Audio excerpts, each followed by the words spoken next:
New York City is scheduled to reopen schools on the 10th of September. The challenges facing all districts are myriad, but especially so in New York City, the nation's largest school system and the only major district in America currently planning to reopen even part-time. Here's a report. For 3.5-year-old Mona and 4-year-old Sarah, it's a regular playdate at a neighborhood park in downtown New York City. The kids have had a long summer break and the parents are doing their best to keep them engaged. But now, as the city prepares for back-to-school season, parents face a strange situation. This is the strangest back-to-school season I've ever lived through.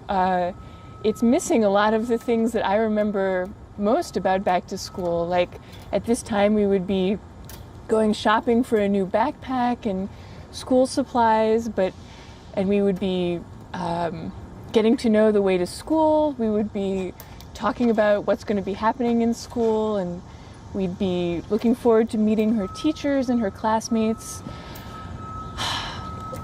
All of that's going to have to wait until it's safe to go back. At its peak in April, New York City saw over 5,000 COVID-19 cases per day. But the city that never sleeps has managed to reduce its daily count to less than 200 infections.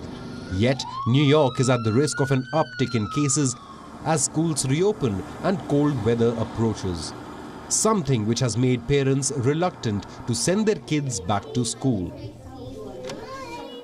Well, my main concern is that my wife is pregnant, so we don't want to be in a situation where sending Sarah to school will be risky for my wife because she's pregnant.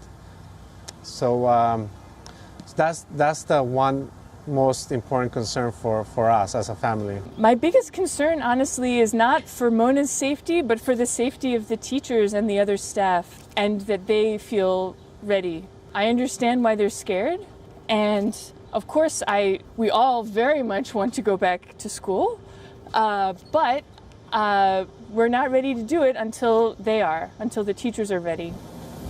The back-to-school season is filled with anxiety, not just for the parents but also the retailers who are facing a choppy period. The otherwise buzzing retail season has had little to very few takers for school uniforms and backpacks. But students and their parents are still shopping for sweats, masks and slippers.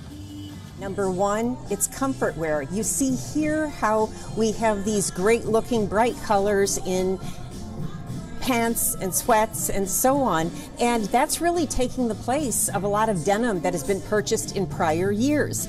The consumer, the student, both high school and college, are staying home and they're doing Zoom calls. So they don't want that denim. They want things that look like this, that are fashionable yet comfortable. Over 1.1 million children in the country's largest school district brace for the start of a new school year in a little more than 2 weeks. As it stands, most schools in New York City are slated to begin under a hybrid mode. Yet the anxiety is palpable as the United States as a whole continues to contain the virus. Bureau Report, WION, World is One.